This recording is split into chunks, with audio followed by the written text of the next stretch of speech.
एक सप्ताह पहले बांग्लादेश के हिंदुओं के उस प्रदर्शन को देखा होगा जो चटगांव में वहां के हिंदुओं ने किया था। लाखों हिंदू जुट करके वहां पर अपनी बातों के लिए दुनिया के सामने गुहार लगा रहे थे। मैं धन्यवाद दूंगा, मैं अभिनंदन करूंगा उन हिंदुओं का जिन्होंने इतना साहस किया है कि पाकिस्तान के अंदर रहकर, बांग्लादेश के अंदर रह करके भी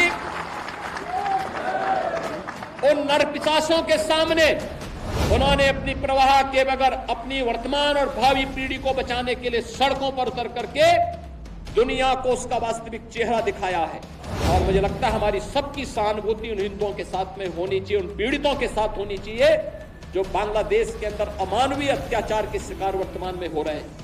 और मैं आप सबसे यही कहूंगा कि हमें इस मजहबी उन्माद से देश को भी और दुनिया को भी बचाने के लिए आह्वान करना होगा।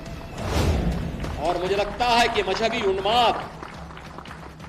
मजहबी उन्माद एकता के माध्यम से ही परास्त होगा। बांग्लादेश की आबादी 1947 में कितनी थी और कितने हिंदू थे? 22% हिंदू थे। आज उनकी संख्या घट करके कितनी रह गई है? 7 से 8% रह गई है। वही तो पूर्वी पाकिस्तान कहा जाने वाला आज का बांग्लादेश में वही तो हो रहा है। उस समय 10 लाख हिंदू एक साथ काटे गए थे। हिंदू सिख सभी थे, एक साथ काटे गए थे। और आज भी वही आगजनी, वही तोड़फोड़, वही लूटपाट, बहन और बेटियों के साथ वही अत्याचार, उसी प्रकार की त्रासदी का दृश्य आज भी हम सबके सामने है। और सबके बावजूद इस प्रकार के कार्यक्रमों को केवल एक औपचारिकता बना करके हम लोग केवल अपनी बात करने तक सीमित हो जाते हैं। आखिर कब इतिहास की इन गलतियों से हम सबक सीखें? फिर कहीं भी कोई ऐसी स्थिति ना आने पाए जो देश के वर्तमान और भावी पीढ़ी के सामने इस प्रकार की दुर्भाग्यपूर्ण त्रासदी की स्थिति पैदा करे। इसके लिए हम सबके जीवन का इस संकल्प होना चाहिए, हम इसके लिए परिमार्जन करने की दिशा में आगे बढ़ सकें कि जो दृश्य 1947 में हुआ था वही दृश्य तो आज बांग्लादेश के अंदर हम सबको देखने को मिल रहा है। 1.5 करोड़ हिंदू किस तरीके से बांग्लादेश के अंदर आज चिल्ला करके अपने आप को, अपनी अस्मिता को बचाने के लिए गुहार लगा रहे हैं।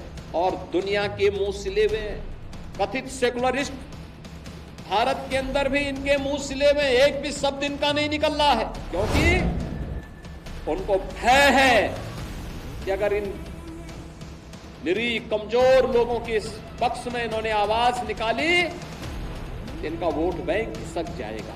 वोट बैंक की चिंता है, लेकिन मानवीय संवेदना इनकी मर चुकी है।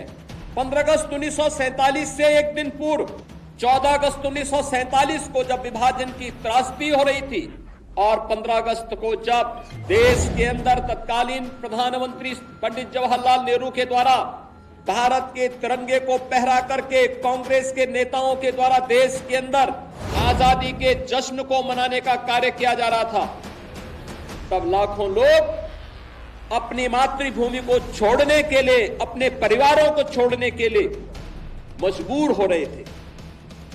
किस प्रकार की यातनाएं उन पे पड़ रही थी, किस प्रकार का दृश्य था, किस प्रकार के मानवीय अत्याचार हो रहे थे, ये किसी से छुपा हुआ नहीं। और ये दृश्य बहुत कुछ है, चित्र बहुत कुछ बोल देते हैं। और जो गलतियां इतिहास के उन काले अध्यायों में हम सबके सामने कैद है, क्या वही गलतियां चुनाव के समय राजनीतिक नेतृत्व देश के अंदर इस प्रकार की गलतियां